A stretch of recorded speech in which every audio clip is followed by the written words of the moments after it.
제목이 진리의 성령이 오시면이기 때문에 성령 충만 받고 성령의 지배를 받는 복된 세계를 살아가시기를 바라겠습니다. 오늘 말씀을 통해서 특별히 요한복음을 통한 이 성령님에 관하여 말씀을 나누려고 합니다. 성령님은 삼위 하나님 중에 한 분이시죠. 그 위격과 또 권세와 능력이 동일하시지만은 그 위격은 다르죠.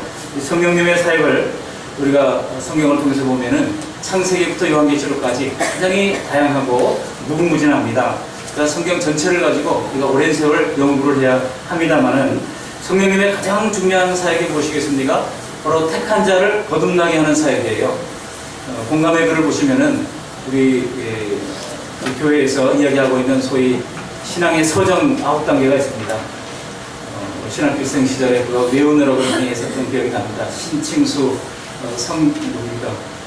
신칭수, 그 다음에 신의,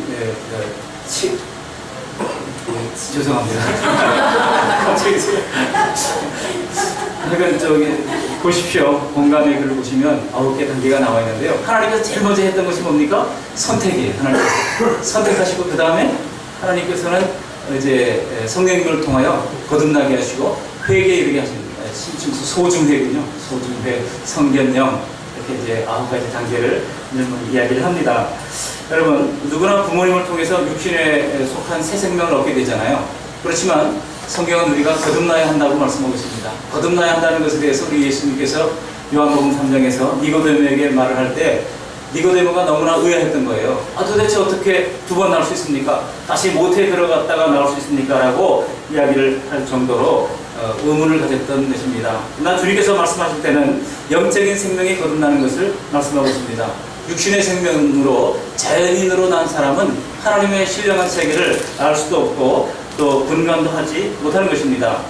그래서 하나님도 모르고 예수님도 모르고 성령님도 모른 채 인간이 왜 와서 어디로 가며 무슨 목적을 위해서 사는지도 모른 채 그렇게 흘러가는 삶을 사는 것입니다. 그러나 우리 그 말씀의 성도님들은 이 모든 것을 성령님으로 말미암아 다 깨달아 알고 믿고 있는 줄 믿습니다. 우리를 성령으로 거듭나게 하신 하나님께 감사와 영광을 올려드립니다. 그러니까 지금 완전히 다른 두 인종이 지구상에 섞여 있는 거예요. 마치 가라지와 알곡을 주님께서 마지막 날에 분간에 내시듯이 이렇게 성령으로 거듭난 사람과 그냥 자연인으로 사는 그런 사람들을 주님께서 구분하신다고 말씀하고 있는 것입니다. 그러다가 때가 되면 주님께서 완전히 다른 두 장소로 영원히 나누게 하신다고 말씀하고 있는 것입니다. 성령께서는 지금도 구원받은 백성들을 거듭나게 하는 이 소위 중생의 사역을 계속하고 있는 것입니다. 우리를 거듭나게 하시는 성령께서 우리 안에 들어오셔서 영원히 우리와 동행하신다고 말씀하고 있습니다. 근데 여러분 지금 우리 마음에 성령께서 들어왔다고 하는 사실이 이해가 되십니까? 참 이해가 우리의 논리적인 그 작은 인간의 한계로서는 이해하기가 참 어렵습니다. 그럼에도 불구하고 고린도전서 3장 16절로 말합니다. 너희가 하나님의 성전인 것과 우리가 하나님의 성전이래요. 그리고 하나님의 성령이 너희 안에 거하시는 것을 알지 못하느냐. 하나님의 성령이 우리 안에 거하신다고 말씀하고 있는 것입니다. 이 말씀은 엄청난 사실입니다. 그런데 이 말씀이 너무나 엄청나서 우리의 지각의 한계를 뛰어넘는 것입니다. 여러분 제가 백과사전을 보다 보니까 지구가 태양을 한 바퀴 도는 것을 우리가 공전이라고 하죠. 그 공전 속도가 어느 정도 되는지 아십니까? 시속 10만 6천 킬로래요. 여러분 시속 100km 자동차로 달려도 빠르게 느껴지는데 시속 1000km도 아니고 10만 6천 킬로로 달린다고 합니다. 그러니까 1초에 째깍하는 사이에 30만 킬로를 달리는 거예요. 그러니 지구 공전 속도가 무시무시한 것입니다. 그 굉음이라고 하는 것은 엄청난 굉음을 내면서 달리고 있는 거예요. 근데 우리가 그 소리를 만약 들을 수 있다면 어떻게 되겠습니까? 고막이 찢어질지도 모르죠. 하나님께서 우리 귀가 그런 소리를 못 듣게 설계해 주셨어요. 이 가청 범위가 아주 제한적입니다. 우리가 들을 수 있는 범위가 있어요. 그리고 여러분 지구가 공전을 하면서 스스로 도는 것을 우리가 자전이라고 하는데요. 그 자전 속도도 무시무시합니다. 그 자전 속도는요, 물론 공전 속도에 비해서는 굉장히 이제 느리죠. 이 시속 1060km 정도로 달린다고 그래요. 여러분 비행기를 타면은 비행기 안에서 이렇게 화면을 보여주지 않습니까? 지금 시속 900km로 가고 있습니다. 시속 850km로 가고 있습니다. 그렇게 나오잖아요. 근데 이 자전 속도가 시속 1060km라고 그러니까 굉장히 빠른 겁니다. 어떤 분이 또 그것을 빠르게 계산을 했더라고요. KTX의 4배 속도라고 얘기합니다. 자전 속도가. 그러니까 여러분 생각해 보세요. 그렇게 막 스스로 뺑뺑이를 돌면서 또 태양 주위를 한 바퀴 도는 그게 만약 우리가 다 느껴진다 그러면은 아마 지금 어지러워가지고 정신을 못 차리세요. 하나님께서 그걸 느끼지 못하도록 만들어 두셨다는 것이 얼마나 은혜인지 몰라요. 여러분 성령님도 마찬가지입니다. 만약 성령님이 시시 때때로 우리에게 죄에 대해서 간섭하시고 자꾸 지적하고 하는 것을 느껴진다 그러면 아마 저를 비롯해서 이 시간 굉장히 불편해할 사람 많을걸요. 우리의 삶이 얼마나 불편하겠습니까? 그러나 성령님은 느끼지는 못하지만 반드시 존재하시고 여전히 우리의 마음문을 녹하시면서 바른 길로 인도하기를 원하시는 것입니다. 지금 오늘 본문의 배경을 살펴보시면요, 예수님이 십자가에 돌아가시기 전에 14장, 15장, 16장을 우리가 예수님의 고별 설교라고 합니다. 근데 제자들이 지금 굉장히 불안한 거예요. 갑자기 예수님께서 이제 예루살렘에 들어가서 왕으로 등극하실 것을 기대하는 제자들에게 내가 이제 간다는 거예요. 내가 어딘가 간다. 제자들이 불안하기 시작합니다. 도대체 어디로 가신다는 말인가? 빨리 예루살렘에 들어가서 왕으로 등극하셔서 이 로마의 지긋지긋한 압제로부터 나라를 건져야 할 예수님이 도대체 어디로 가신다는 말씀인가? 그리고 예수님께서 마지막 만찬을 하면서도 그 말씀을 하십니다. 내가 가야 이제 오실 리가 오신다. 이제 보혜사 성령님이 오신다. 그렇게 말씀을 할 때 제자들은 지금 굉장히 두려워하고 또 당황해 하는 것입니다. 이때 예수님께서는 그렇게 충격에 빠진 제자들에게 또 다른 보혜사를 보내주실 것을 가르쳐 주시는 것입니다. 십자가를 통해 완성된 구원의 길로 사람을 인도하는 것은 바로 성령님이 하시는 일입니다. 예수님은 이 땅에 오셔서 우리를 죄에서 구원하시는 십자가 대속 사역을 하시는 것은 예수님이 하셨어요. 그리고 부활하시고 승천하셨습니다. 그리고 그 이후의 일은 성령께서 오셔서 성령님의 주도로 일하시게 되는 것입니다. 우리가 성령을 받아야 되는데 당시에 제자들의 마음속에 어떤 두려움이 있었는가 하면 다른 영을 받을까봐 두려움이 있었습니다. 영을 받아야 하긴 하는데 다른 영이 있거든요. 그리고 성경에 보면은 당시 율법으로는 신접한 사람은 죽이도록 되어 있었습니다. 그러니까 이 바른 영인지 다른 영인지를 어떻게 구분하는가가 이 제자들에게 굉장히 중요한 이제 관심사가 되어 있었다는 사실입니다. 그래서 예수님께서는 성령님이 이제 오시는데 그 성령님이 오순절 임할 때 어떻게 오시는가를 자세히 제자들에게 가르쳐 주신 거예요. 여러분 성령이 세상에 오셔서 많은 사람들에게 부어진다라고 말씀하고 있습니다. 그것이 이미 구약 성경에 기록되어 있어요. 요엘서 2장을 보면 성령이 오시면 이후에 내가 내 영을 만민에게 부어주리니 라고 말씀합니다. 유대인에게만 구원이 임한 줄 알았던 사람들에게는 충격이었어요. 아니 선민 유대인에게만 아니라 만민에게 부어주신다고 말씀하고 있습니다. 그러면서 너희 자녀들이 장래일을 말할 것이요 너희 늙은이는 꿈을 꾸며 너희의 젊은이들은 이상을 볼 것이라고 예언하고 있습니다. 유대인이 이런 정서를 잘 아시기 때문에 여러분 베드로가 오순절에 성령 강림으로 방언을 말하고 예루살렘이 큰 소동이 일어나고 또 이제 사람들이 구원을 얻는 역사가 일어날 때 바로 이 요엘서의 말씀을 가지고 이것이 성령의 바른 역사인 것을 증거했던 것입니다. 그러니까 성령의 정통적인 역사라고 하는 것이 바로 성령의 자증을 받는 겁니다. 오늘 말씀을 통해서 우리도 성령 받기를 두려워하지 마시기를 바랍니다. 오늘 말씀을 통해서 저는 두 가지 대지로 말씀을 나누어서 은혜를 받으려고 합니다. 첫 번째로 성령의 책망설교는 본문에 등장합니다. 성령께서 책망한다는 거예요. 두 번째로는 성령께서 우리에게 약속을 주십니다. 그 성령의 약속이 무엇인가를 두 번째 대지로 살펴보려고 합니다. 먼저 성령의 첫 번째 사역은요, 책망하는 사역이라는 거예요. 우리 8절 말씀을 함께 읽어보시겠습니다. 그가 와서 죄에 대하여, 의에 대하여, 심판에 대하여 세상을 책망하시리라. 이 책망하신다는 겁니다. 성령께서 하시는 중요한 사역이 바로 책망하는 사역이래요. 마치 검사와 같이 세상을 고발하는 것이 바로 성령의 사역이라고 말씀하고 있는 것입니다. 아니 지금 위로가 필요한 제자들에게 성령님이 사랑과 은혜를 말씀하면 훨씬 더 좋았을 텐데 하필이면 죄에 대해서, 의에 대해서, 심판에 대해서 책망할 거라고 예수님이 말씀하십니다. 그러니까 성령께서 하시는 사역이 그렇게 낭만적인 사역이 아니라는 거예요. 성령께서 하시는 사역은 우리의 양심에 자꾸 책망하는 거라고 하는 이야기입니다. 이 땅에 오셔서 십자가에서 처절하게 죽으셔야만 구원의 길을 열어놓으셨던 것처럼 성령님이 오셔서 하실 일도 구원을 위하여, 우리의 구원을 위하여, 우리의 내면에, 우리 양심에 아주 치열하게 일하신다는 것입니다. 왜 그렇습니까? 그만큼 인간의 구원 과정에는요, 이 영적인 치열한 전투가 있기 때문입니다. 우리의 힘만으로는 감당할 수가 없기에 성령께서는 우리와 더불어 싸워주시는 것입니다. 여러분 전도해 보셔서 알잖아요. 한 사람 하나님께로 나오는 일이 얼마나 힘듭니까? 한 사람을 구원하는 일이 얼마나 힘든 일입니까? 그러므로 우리가 구원받은 일이 얼마나 대단한 일인지 모릅니다. 누구도 수월하게 구원받은 것이 아닙니다. 우리가 예수님 믿고 하나님의 자녀가 되도록 여러 경로를 통해서 하나님께서는 치밀하게 역사하신 거예요. 누구를 만나게 하고 어떤 사람을 만나게 하고 그분을 통해서 예수님을 만나게 하고 그렇게 해서 어느 날 교회를 가게 되고 세례를 받게 되고 또 하나님이 이제 부르심을 통하여 2차적 부르심, 여러분 이 부르심에는 1차적 부르심과 2차적 부르심이 있지 않습니까? 신자로의 부르심을 우리가 1차적 부르심이라고 하고 또 사역으로의 부르심을 혹은 어떤 사람들은 집사가 되고 권사가 되고 장로가 되고 또 목사가 되고 선교사가 되어서 사역으로서의 부르심을 우리가 2차적 부르심이라고 얘기합니다. 그렇게 하나님께서 하나님의 일을 감당하도록 하나님께서 하나님이 직접 일하시면 좋을 텐데 하나님이 일하시는 방식은 꼭 사람을 통해서 일을 하셔요. 사람을 세우십니다.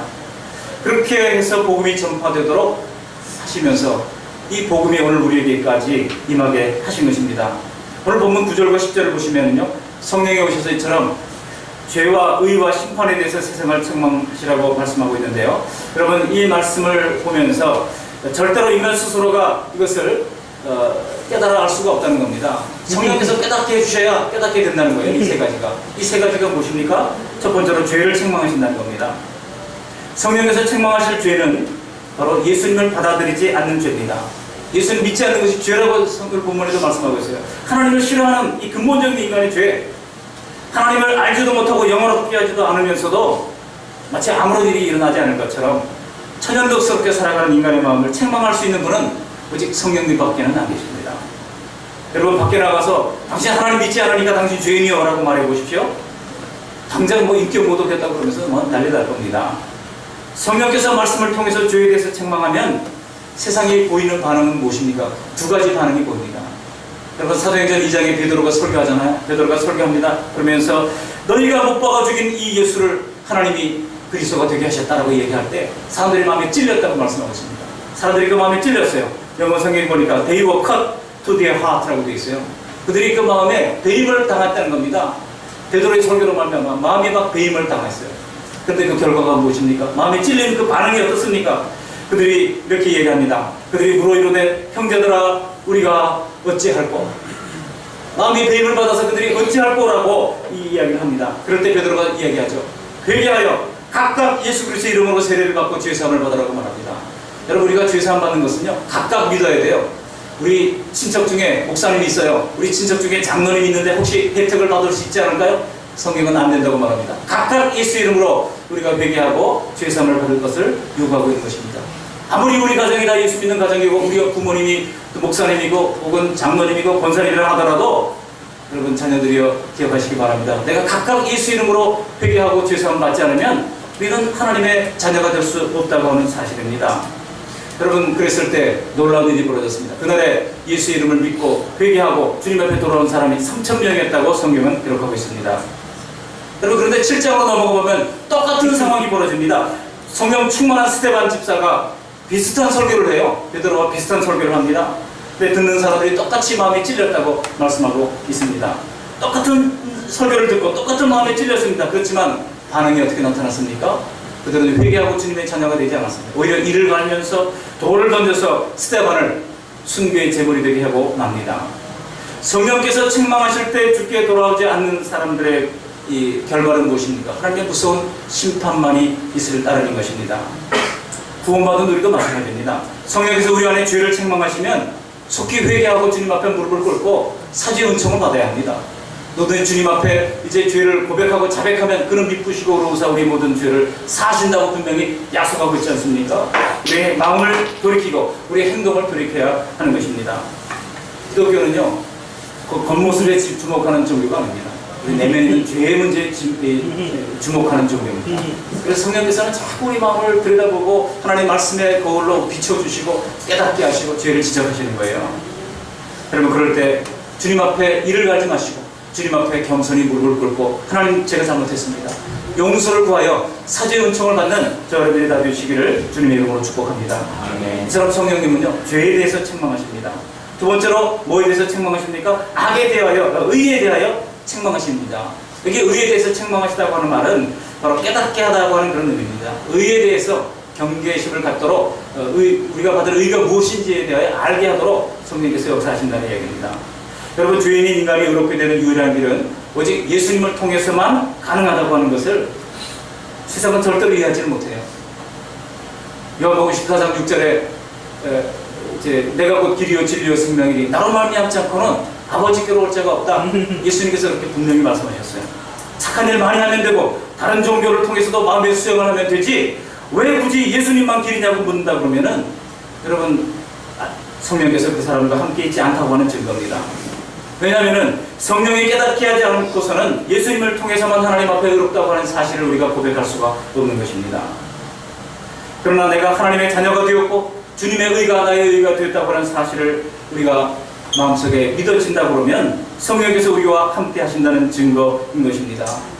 고린도전서 12장 3절에 그러므로 내가 너에게 알리노니 하나님의 영으로 말하는 자는 누구든지 예수를 저주할 자라 하지 않고 또 성령으로 아니하고는 누구든지 예수를 주시라 할 수 없느니라. 여러분, 예수님을 주님으로 믿습니까? 네. 그렇다면 여러분들은 성령님으로 말미암아 그런 고백을 할 수 있는 줄 믿습니다. 성령으로 아니하고는 누구든지 예수를 주시라 할 수 없느니라 그랬어요. 로마서 5장 19절에도 말씀하시죠. 한 사람이 순종하지 아니함으로 말미암아 많은 사람이 죄인 될 것 같이 한 사람이 순종함으로 많은 사람이 의인이 되리라. 첫 번째 한 사람은 아담을 얘기합니다. 그리고 두 번째 한 사람은 예수님을 의미합니다. 한 사람의 순종함으로 많은 사람이 의인이 되리라 그랬어요. 여러분, 의인이십니까? 죄인입니까? 이렇게 얘기하면 꼭 구원파가 묻는 것 같죠? 구원파는 꼭 그렇게 질문을 해요. 그래서 죄인이죠. 그럼 그거 보세요. 그러면 아직 완전한 구원을 받지 못했습니다. 하고 구원파가 그렇게 얘기하잖아요. 여러분, 우리가 의인이 된 것은 신학적으로는 칭의라고 해서 의롭게 칭함받은 거예요. 법정적인 의를 확보한 것이지 우리가 완전히 의로워진 것은 아닙니다. 옆 사람 얼굴 한번 보세요. 정말 의인입니까? 아닙니까? 죄인이잖아요. 뻔합니다. 죄인이지 않습니까? 우리가 하나님 앞에 정말 죄인이고 가족들 앞에서도 저도 그렇습니다만 별로 그렇게 자랑할 것이 없어요. 다 죄인입니다. 그럼에도 불구하고 우리 예수님께서는 우리를 의롭게 여겨주신다는 거예요. 그게 칭의인 것입니다. 여러분, 주님께서 우리를 의롭게 여기십니다. 인간은요, 오직 두 부류밖에 없어요. 자기를 죄인이라고 여기는 의인과 의인이라고 여기는 죄인밖에 없습니다. 구원파는 다 자기를 의인이라고 여기는 죄인 뿐이에요. 우리는 자기를 죄인이라고 여기는 의인의 반열에 예수님의 보혈의 공로로 말미암아 든 줄로 믿습니다. 우리는 하나님 앞에 늘 부족함을 느끼며 죄인된 마음으로 사는 예수님의 보혈로 의롭게 된 하나님의 자녀인 줄 믿으시기를 바랍니다. 여러분, 성령께서는요, 우리의 의에 대하여 깨닫게 해주시는 거예요. 내 의가 아니라 예수님의 의로 말미암아 내가 의롭게 되었다고 우리에게 깨닫게 해주시고 말씀해 주시는 것입니다. 마지막으로 성령께서는요, 심판에 대해서 세상을 책망하십니다. 이 세상이 하나님의 진노와 심판 아래 놓여있다고 하는 것을 여러분, 세상이 어찌 알 수가 있겠습니까? 물론 요즘 보니까 세상 사람들도 이 지구가 수명이 다했다 하는 걸 아는 것 같아요. 그래가지고 어떻게든지 우주 속에서 지구와 비슷한 환경을 가진 어떤 행성이나 혹성을 발견할 수 있지 않을까 해가지고 우주선을 쏘아 올리고 계속 탐사를 계속하고 있는 가운데 최근에 미국 나사에서 발표를 했죠. 아니, 목성에 위성 하나가 있는데 지구보다 훨씬 더 큰 위성이에요. 위성 크기가. 근데 그 위성 이름이 뭔지 아십니까? 유로파라고 이름을 붙였어요. 근데 그 유로파의 사진을 최근에 공개했는데 보니까 얼음이 있대요. 얼음. 아, 물이 있다고 하는 얘기 아니겠습니까? 그러면 거기에 생명체가 살아갈 가능성이 있다. 그러니까 사람이 거기 가서 이제 집을 짓고 그 속에서 얼음을 녹여가지고 물을 쓸 수 있으면 지구에 또 다른 대안이 될 수 있을까? 아, 그런 것까지도 생각할 단계가 왔어요. 여러분, 이 세상 사람들도요, 이 지구가 지금 수명이 다해가고 있다 하는 것쯤은 지금 어느 정도 아는 것 같아요. 그러나 여러분, 이사야 34편 4절에 뭐라고 말씀하고 있습니까? 그 예언에 따르면 하나님의 심판의 날에 하늘의 만상이 사라진다고 말씀하고 있습니다. 여기 하늘의 만상이라고 하는 것은 고대 당시에 하늘의 별자리들을 만상이라고 불렀어요. 하늘의 모든 별자리들이 다 사라진다고 말씀하고 있습니다. 또 하늘들이 두루마리같이 말릴 것이라고 예언하고 있어요. 3층 천을 사람들이 생각하고 있지 않았습니까? 과거에 사람들이 이 하늘은 3개의 층으로 되어 있다고 생각했어요. 나중에 알고 보니까 과학이 발전한 데서 알고 보니까 대기권이 있고 그 위에 성층권이 있고 그 위에 또 우주가 있다고 하는 그런 것이 이제 과학적으로 밝혀졌습니다만, 고대 시대에는요, 사람들이 이것을 제대로 이해할 수가 없었을 것입니다. 그렇지만 그런 시대에 예언되기를 하늘들이 두루마리처럼 말릴 것이라고 예언을 하고 있는 것입니다. 베드로후서 3장 10절에도 베드로 사도가 예언합니다. 그러나 주의 날이 도둑같이 오리니 그날에는 하늘이 큰 소리로 떠나가고 물질이 뜨거운 불에 풀어지고 땅과 그 중에 있는 모든 일이 드러나리로다 그랬어요. 여러분, 하나님의 심판의 날 우주도 다 녹아지고 사라진다는 거예요. 이처럼 성령이 세상을 향해 하나님의 심판을 경고하고 있는 것입니다. 이미 이 세상의 임금이 사탄의 심판을 받은 것처럼 마침내 이 세상도 심판을 받는다는 겁니다. 그러므로 이 세상에 속해서 불의한 것을 즐기면서 하나님의 거룩하심과 은혜를 비웃는 세상 사람들에게 심판이 있다고 하는 것을 성령께서 책망해 주시는 거예요. 여기 책망하다고 하는 엘렉세이라고 하는 말이 꾸짖다, 정책하다 그런 뜻입니다. 그러니까 세상 재미를 너무 세상 재미에 취해서 살지 말라고 하는 경고입니다. 야고보서 4장 4절을 통해서 이렇게 책망하지 않습니까? 세상과 벗된 것이 하나님과 원수됨을 알지 못하느냐. 그런즉 누구든지 세상과 보시 되고자 하는 자는 스스로 하나님과 원수되는 것이니라 말씀하고 있습니다. 그렇습니다. 그러므로 성령으로 거듭난 사람의 눈에는 이 세상이 얼마나 아름다워요. 이 세상 가을 경치가 얼마나 좋습니까? 그럼에도 불구하고 상대화시킬 줄 압니다. 이 세상 아름다운 것 우리가 잠시 누리는 것 감사하지만 이 세상이 전부가 아니라는 거예요. 여러분, 이 세상은 마침내 하나님의 진노 아래 놓여있고 심판의 날이 임한다고 하는 것을 믿는 사람들은 다 안다는 사실입니다. 이 세상은 공중권세를 잡고 만민을 미혹하게 하는 사탄의 세력 아래 있는 것입니다. 그렇다면 왜 우리가 멸망할 세상만을 자꾸 바라봅니까? 우리의 눈은 이미 하나님이 예비하신 새하늘과 새 땅을 바라보는 저 어른들이 다 되시기를 바랍니다. 지금 예수님은요, 잔뜩 움츠리면서 걱정하는 제자들을 향해서 주님께서 말씀하십니다. 요한복음 14장 1절 이하에 걱정하지 좀 말아라. 내가 아버지 집에 거할 것이 많단다. 내가 가서 너희를 위하여 처소를 예비하고 다시 와서 너희를 내게로 인도하여 나와 너희를 영접하여 그곳에서 영원히 너희와 함께 하겠다. 주님께서 제자들에게 약속을 하고 있는 것입니다. 우리 예수님께서 준비해 주신 처소는 이 세상과는 비교할 수도 없이 아름답고 황홀한 처소인 것입니다. 우리가 휴가 때 멋진 여행지를 기대하면서 계획을 하는 것처럼 천국을 기대하시기를 바랍니다. 여러분, 주님이 지금 오시면 좋겠습니까? 좀 천천히 오시면 좋겠습니까? 할렐루야. 분명히 삶이 건강한 것 같아요. 어떤 분한테 주님이 지금 오시면 좋겠습니까? 천천히 오시면 좋겠습니까? 그랬더니 단풍절 지나가고 왔으면 좋겠습니다. 너무나 아름다운 단풍 좀 보고 여러분 젊은이들에게 물었더니 결혼 좀 하고 왔으면 좋겠습니다. 그렇게 대답을 했다는 거예요. 여러분, 심판받을 세상이 너무나 아까워서 뒤돌아보다가 소금 기둥이 되었던 롯이 있다고 하는 롯의 아내가 있다는 사실을 여러분 기억하시기를 바랍니다. 이 세상 아름답고 많아도 다 상대화시킬 수 있는 그런 넉넉한 마음, 성령적인 마음을 가지시기를 바랍니다. 성령에서 책망하는 것이 바로 이 세 가지. 죄에 대해서, 의에 대해서, 심판에 대해서 책망을 하시는 것입니다. 그럴 때 돌이켜서 죄는 사죄 은총을 받고 날마다 이 세상을 상대화시킬 수 있는 그런 넉넉한 마음으로 하나님 나라를 바라보며 사는 저 여러분들이 되시기를 주님의 이름으로 축원합니다. 두 번째 대지로요, 성도에게 주시는 약속이 있어요. 어떻게 약속하고 있습니까? 책망이 있으면 책망으로만 끝나지 않고 우리 하나님 참 너무나 은혜로우신 분이셔요. 한 손으로 때리시면 한 손으로 받아주십니다. 약속을 주십니다. 이 13절 말씀을 함께 읽어보시겠습니다. 그러나 진리의 성령이 오시면 그가 너희를 모든 진리 가운데로 인도하시니 그가 스스로 말하지 않고 오직 들은 것을 말하며 장래일을 너희에게 알리시리다. 성령께서 약속하시는 것이 두 가지가 있다고 말씀하거든요. 진리의 성령이 오시면 무엇을 약속하십니까? 먼저 첫 번째로 진리 가운데로 우리를 인도하시니다.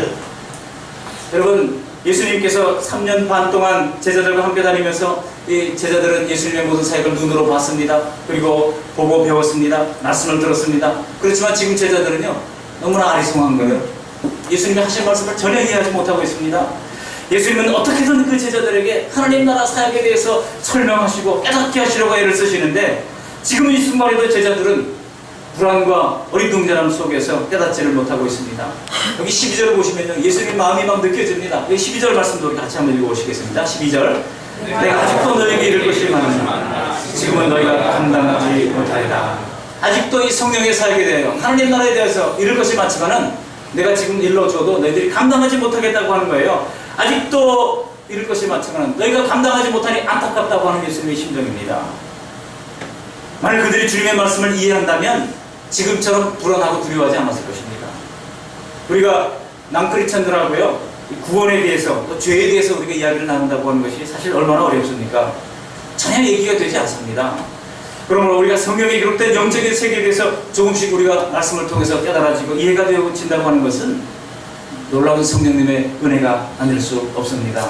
성령이 가르쳐주지 않으신다면 우리는 여전히 어둠 속에 헤매고 있을 사람들입니다. 죄 가운데 있을 수밖에 없는 것입니다. 무지 속에 세어나지 못할 사람들입니다.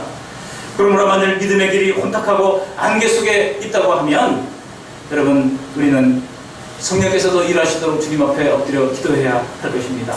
성령께서 우리를 깨닫게 하시고 인도하실 때는요, 다른 특별한 방법을 통해서 말씀하지 않아요. 가장 주된 방법, 기록된 성경을 통해서 말씀하십니다. 뭐를 통해서 말씀하신다고요? 기록된 성경을 통해서 주로 말씀하십니다. 99.9%는 성령께서 이 기록된 성경을 통해서 말씀하셔요. 때로는 꿈으로도 말씀하시고 때로는 기적으로도 말씀하시지만 아주 극히 예외인 경우에만 그렇게 하시지 그걸 일반화해서는 안 됩니다. 근데 많은 사람들은 너무나 그런 금가루가 떨어지고 무슨 기적이 일어나는 것만 너무나 관심을 가진단 말이에요. 하나님께서 성령을 통해서 일하실 때는 기록된 성경 말씀을 통해서 일하시는 줄 믿습니다. 그래서 우리 교회 이름이 뭐예요? 그 말씀이에요. 그 말씀을 통해서 인도하시는 줄 믿습니다. 성령께서 우리를 깨닫게 하시고 인도하실 때 이렇게 말씀을 통해서 일러주시고 우리를 인도하시는 줄 믿습니다. 여러분, 그 말씀을 깨닫는 은혜가 얼마나 큰지 고기도 먹어본 사람이 고기 맛을 알듯이 이 말씀의 진리를 깨달아본 사람만이 말씀의 기쁨과 환희와 감격을 알게 되는 것입니다. 그래서 여러분, 말씀을 우리가 더 읽고 싶어지는 거예요. 오늘 새벽에 요즘 성경 통독을 새벽에 하지 않습니까? 얼마나 은혜가 되는지 몰라. 참 다윗이 대단하구나. 힘들면 힘들다, 어려우면 어렵다, 슬프면 슬프다, 화나면 화난다, 악인이 망했으면 좋겠으면 망했으면 좋겠다. 아주 솔직하게 다 고백하잖아요. 다윗이 오늘 새벽에 어떤 말씀이 있는지 아십니까? 자기를 향해서 악한 말을 하는 사람들이 혀를 잘라달라고 하나님께 기도하는 장면이 나와요. 야, 다윗이 그런 기도도 했구나. 제가 깜짝 놀랐어요. 야, 다윗이 이런 기도도 하구나. 그렇다고 여러분 그런 기도를 서로에게 하지 마시기 바랍니다. 목사님 혀를 잘라달라고 곤란할 거 아니에요. 바울이, 사도 바울이 이 다윗이 그런 기도도 했더라고요. 우리가 하나님 앞에 나와서 그렇게 슬프면 슬프다, 어려우면 어렵다, 화나면 화난다, 하나님 앞에 다 고백을 했더라고요. 여러분, 말씀을 통해서 주시는 은혜가 얼마나 우리에게 큰지 모릅니다. 여러분, 말씀을 깨달을 때 영안의 이 세계가 열릴 때에 막혔던 우리의 영혼이 뻥 뚫리는 것입니다. 그 감격 때문에 말씀을 더 선호하고 말씀을 더 읽어나가고 또 신앙훈련도 하고 양육훈련, 제자훈련, 사역훈련을 우리가 받게 되는 것입니다. 여러분, 성경을 이해하기 위해서 과거 평양에서는요, 부흥이 일어나기 전에 세례를 베풀어야 되는데 여자들이 보니까 이름이 없어요. 그냥 뭐 최씨, 김씨 뭐 이래요. 그냥 간난이 뭐 이런 식으로 되어 있으니까 아니, 세례를 줘야 되는데 그렇게 해서는 안 되겠습니다. 이름을 좀 지어오십시오 해가지고 이름을 다 지었습니다. 최씨, 김씨라고 그러지 말고 이름을 다 붙여줬어요. 그리고 이제 세례 교육을 캐터키즘이라고 하는 세례 교육을 서양에서도 하잖아요. 철저하게 하거든요. 근데 세례 교육을 해야 되는데 글을 못 읽어요. 그러니까 세례 교육 전 단계로 한글 학교를 교회에서 한 겁니다. 그래서 이 근대 여성 교육을 했던 것이 바로 교회가 했던 겁니다. 교회에서 사람들에게 한글을 가르쳐줬습니다. 눈을 띄워줬습니다. 그리고 성경을 읽도록 하고 또 성경 교육을 통해 가지고 세례 교육을 했던 것입니다. 그 세례 교육을 받은 다음에 그분들에게 이제 세례명을 가지고 세례를 베풀었던 것이죠. 여러분, 그랬을 때 놀라운 역사가 일어나게 됐고 이제 평양 대부흥으로 이어지는 그런 놀라운 붐의 역사가 일어나게 됐던 겁니다. 그럼 여러분, 수많은 문명 지역의 사람들은 어떡합니까? 먼저 그들에게 먼저 글을 가르쳐 준 다음에 그러면 복음을 가르쳐줘야 할까요?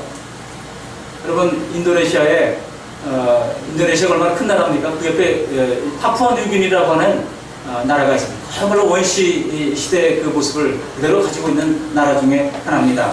그 원시 부족, 그 파푸아 뉴기니의 가장 사나운 부족이 코라 부족이라는 부족이 있어요. 코라 부족에게 들어가서 이제 말씀을 전하고 복음을 선교했던 선교사님들의 간증입니다. 그 선교사님들이 들어가 보니까 이 코라 부족이 너무나 사나워요. 너무나 사납고 뿐만 아니라 두렵게도 식인의 풍습을 가지고 있는 사람들이 바로 코라 부족이에요. 옆에 부족을 싸워가지고 그들을 죽인 다음에 그들을 찌개로 끓여서 먹는 사람들이 바로 이 코라 부족인 거예요. 근데 이 코라 부족이 선교사님들 가끔 집으로 초청합니다. 근데 이 선교사님 초청을 받아가서 저녁에 밤에 내온 고기는 안 먹었대요. 이게 뭔지를 몰라요. 낮에는 이게 물고기구나, 이게 뭐 토끼구나 딱 보면 아는데 이 밤에 나오는 고기가 이게 상한 고기인지 아닌지 몰라가지고 대접을 사양을 했다고 하는 그런 간증을 하시더라고요. 근데 여러분, 그 부족이요, 잔악하게 다른 그 부족들을 전쟁을 하면서 죽여가지고 그들의 고기를 먹는 그런 모습을 봤는데요. 놀랍게도 그들의 마음속에서 두려움이 있다고 하는 사실을 알아냈습니다. 얼마나 큰 두려움. 왜 다른 민족을 그렇게, 다른 부족을 잔인하게 살해하는가 봤더니까 내가 죽을까봐 그런다는 거예요. 죽음에 대한 공포가 너무 두려운 거예요. 그래서 그들에게 들어가서 복음을 증거하면서 이제 뭐 그들의 외모의 모습은요, 뭐 반 사람이고 반 동물이고 그런 모습입니다. 얼굴에는 아주 정말 그 두려운 그런 문신 같은 것을 하고 또 칠을 하고 그렇게 다니는 그런 사람들입니다. 그 험상궂은 사람들, 여러분 우리가 전도를 할 때도, 저도 그렇습니다만 전도를 할 때도 험상궂게 생긴 사람은 왠지 마음이 안 열려요. 다가갔다가도 주님께서 알아서 해주십시오, 저는 못하겠습니다 그러고 돌아설 때가 있지 않습니까? 그런데 이 선교사님이 용감하게 그 부족함에 들어가가지고 그 속에서 죽을지도 모르는데 내가 언제 저 사람들의 고기가 될지도 모르는 상황 속에서도 복음의 말씀을 열심히 전했습니다. 우리가 2월달에 그리스 메테오라 수도원에 가서 보니까 여러분 그 당시에 유럽에도 문명이 많았어요. 그 문명자들에게 어떻게 복음을 전했습니까? 그림을 그려서 전했잖아요. 화가들이 그림을 그립니다. 수도사들이 그림을 그립니다. 성경 이야기를 다 그림으로 그려요. 그래서 거기 있는 수도원 이 벽마다 전부 다 성경 이 기록이 그림으로 다 그려져 있습니다. 그래서 초신자가 들어오면 그 그림을 하나하나 설명해 주면서 이 성전을 투어를 다 끝나면은 다 예수 믿고 이제 변화되는 역사가 일어났다는 거 아니겠습니까? 이제 선교사니까 그림을 그려가면서 막 예수님에 관하여 설명을 하고 소개를 했습니다. 그런데 얼마나 사람들이 서서 그 말씀을 받아들이는지, 그 임신녀가 이제 부족들 남자들이 회의하는 곳에 오면은요, 죽이는 것이 그들의 법이었다고 그래요. 그런데도 불구하고 이 선교사님들의 얘기를 들으려고 여자들이 말이죠, 바나나 잎으로 온몸을 가리고 그 문 옆에서 귀를 기울이면서 말씀을 듣는 그런 일도 있었다는 겁니다. 그러다가 예수님께서 십자가에 달려서 돌아가신 내용을 가르칠 때 이 부족 전체가 갑자기 대성통곡을 하기 시작한 겁니다. 예수님이 죽었던 사실이 너무나 슬픈 거예요. 그러나 예수님께서 우리의 대속사역을 다 완성하시고 다 부활하시고 승천하신 사실을 이야기할 때에 우리 모든 죄가 다 예수님의 보혈의 공로로 말미암아 이제 칭의로 말미암아 다 가려졌다는 이야기를 할 때 놀라운 일들이 일어났습니다. 이 300명이나 되는 이 코라 부족들이 다 갑자기 벌떡 일어나서 춤을 추기 시작하는 것입니다. 남자나 여자 할 것 없이, 남녀노소 할 것 없이 다 일어나서 춤을 추면서 이따오 이따오 하면서 외치면서 춤을 추더라는 거예요. 그러면 이따오가 그 나라 말로 진리다 라는 뜻이에요. 진리다 진리다 하면서 그들이 춤을 추면서 3시간 가까이 그렇게 춤을 추면서 변화가 되는 역사가 일어났다는 것입니다. 여러분, 진리를 발견한다고 하는 것이 무학자들에게도 얼마든지 가능하다고 하는 사실을 성경은 보여줍니다. 다 예수 믿고 다 구원받고 여러분 하나님의 자녀가 될 수 있습니다. 누구든지 민부, 귀천, 남녀노소 할 것 없이 다 예수님을, 학문이 뭐 박사학위를 가지고 있든지 그렇지 못하든지 또 초등학교 문턱에도 가보지 못한 사람일지라도 성령께서 깨닫게 하시면 다 하나님의 자녀되는 놀라운 역사가 일어나게 되는 줄 믿습니다. 여러분, 진리를 발견한다는 사실이 이처럼 놀라운 일입니다. 아무리 미개한 민족이라 할지라도 말씀이 있고 성령이 계시면 진리를 깨닫게 하십니다. 구원받는 역사가 일어나게 되는 것입니다. 여러분, 이런 기쁨과 감격을 어디서 이 세상에서 느낄 수가 있겠습니까? 춘천에도 아주 좋은 카페니 이런 것들이 굉장히 많아졌지 않습니까? 어떤 분들이 그런 얘기를 하더라고요.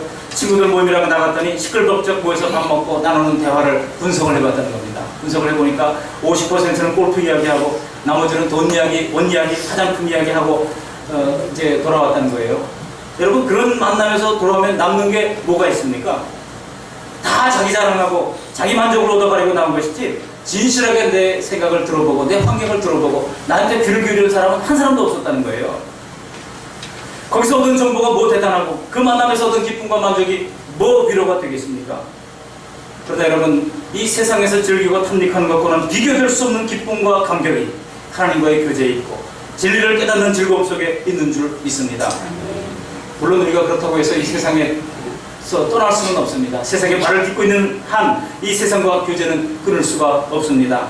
그런데요, 하나님과의 교제가 온전하면 이 세상과의 교제에도 의미가 달라지는 것입니다. 사람들이 달라 보이고 환경이 달라 보이고 내게 주어지는 작은 일들이 달라 보이게 되는 것입니다. 이 땅에서도 여러분, 하늘에 풍성한 사람이, 영적으로 풍요로운 사람이 이 땅에서도 풍요로운 사람을 들 수가 있는 것입니다. 그러나 성령께서 역사하지 않으시면 성경을 읽어도 무덤덤합니다. 들어도 무덤덤합니다. 그래서 절대 진리를 깨달을 수도 없고 하나님의 인격을 느낄 수도 없는 것입니다. 성경이 그것을 증명하고 있어요. 성령을 충만하게 받은 베드로가 예루살렘에서 계속 많은 군중들 앞에서 설교할 때 얼마나 대단한 설교를 합니까? 많은 사람들이 깜짝 놀랐어요. 무식한 갈릴리 어부인 줄 알았는데 그가 어떻게 그렇게 구약의 말씀을 논리정연하게 선포하는가 사람들이 깜짝 놀랐다고 말씀하고 있습니다. 베드로가 어디서 배웠습니까? 물론 예수님께로 배웠을 것입니다. 그러나 예수님이 승천하신 뒤에 성령께서 오셔서 그가 그 모든 내용들을 깨달아 알게 하시고 연결되게 하시니까 베드로가 기탄 없이 말하면서 예수님이 바로 구약에서 예언한 그 메시아라는 사실을 논리정연하게 선포할 수가 있었던 것입니다. 여러분, 성령께서 오시면 우리의 마음이 통하게 되는 거예요. 통하게 됩니다. 그리고 부분 외웠던 성경 말씀들이 통하게 되고 연결되는 역사가 일어나게 되는 것입니다. 성령이 오셔서 조명해 주시니까 베드로에게 그동안 들었던 말씀이 놀라운 통찰력으로 배웠던 말씀을 성경을 줄줄이 꿰면서 이제 그 말씀을 가지고 선포하게 됐던 것입니다. 이처럼 성령은 하나님의 말씀과 함께 역사하는 겁니다. 성령의 인도를 받으려면 반드시 하나님의 말씀의 성경을 읽고 배워야만 합니다. 성경을 모르면 믿음은 요동합니다. 영적으로는 미지의 세계에 있고 내 주변에 일어나는 세상 일도 분간하지 못하게 되는 것입니다.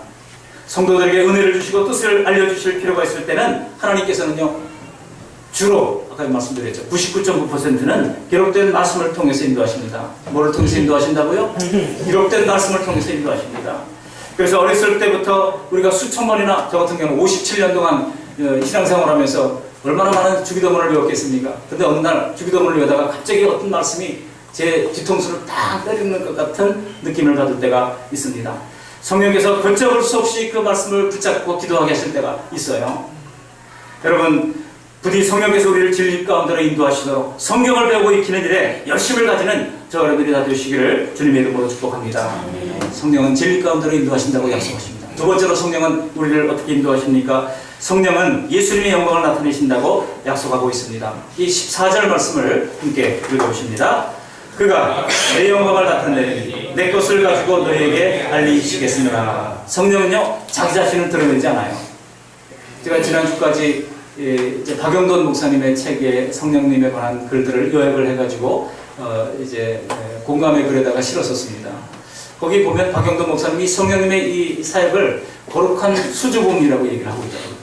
거룩한 수줍음. 그 성령님은 결코 자기 자신을 자화자찬하거나 드러내지 않는다는 거예요. 숨어서 수줍게 오직 예수님의 영광만을 드러낸다는 겁니다. 여기 14절에도 그가 내 영광을 나타내. 그가 누굽니까? 성령님이에요. 내는 누굽니까? 예수님이에요. 성령님은 예수님의 영광을 나타낸다고 말씀하고 있습니다. 그리고 자기 것을 가지고 자유로 말하지 않고 내 것을 가지고 예수님의 것을 가지고 증거한다고 말씀하고 있습니다. 그래서요, 어떤 학자들은 레온 모리스라고 하는 신약학자가 이런 얘기를 했어요. 성령님을 베일에 쌓인 하나님이라고 이야기를 하기도 했습니다. 성령님의 존재와 인격이 잘 느껴지지 않아요. 물론 우리가 성령님의 인격을 잘 느끼지 못하는 것도 오직 예수님께만 영광을 돌리는 성령님의 속성 때문입니다. 그러므로 성령의 역사인지 아닌지 분간할 수 있는 증거가 이거예요. 예수님이 영광을 나타내고 사람들이 오직 하나님께만 집중하게 한다면 이거는 성령의 역사예요.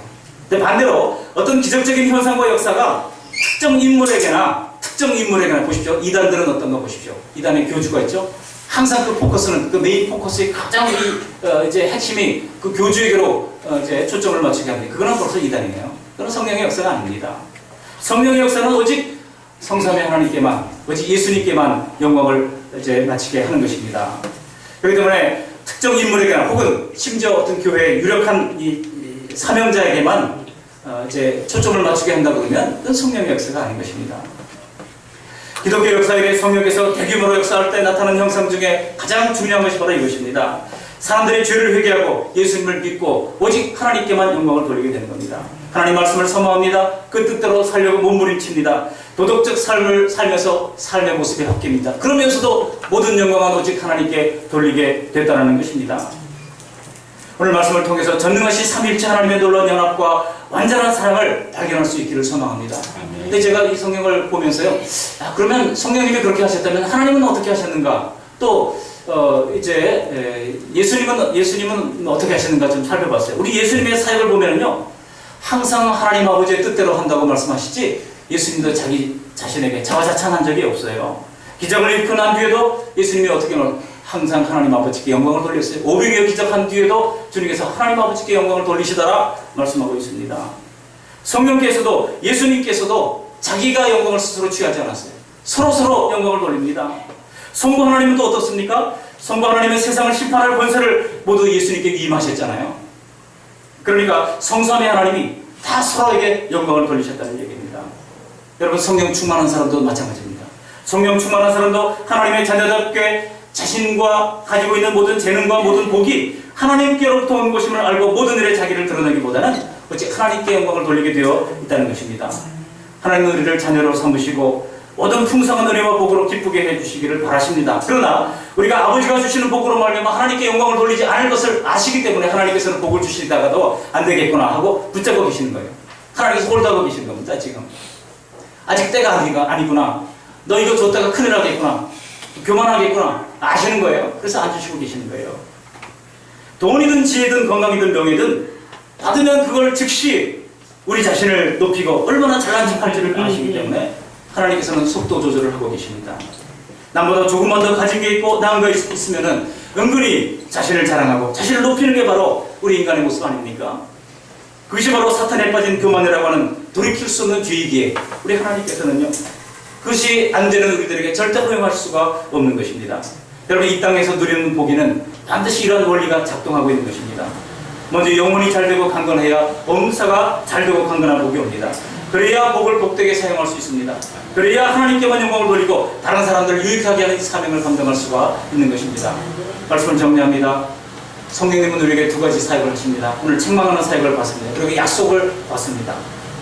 하나님께서는 우리를 거듭나게 하시고 영원히 우리와 동행하신다고, 성령님으로 동행하신다고 말씀하고 있습니다. 성령께서 우리 안에서 책망하시면 여러분 어떻게 되겠습니까? 죄를 책망하실 때 즉시 죄에서 돌이키십시오. 그리고 의롭게 여겨주신 은혜에 감사하시기를 바랍니다.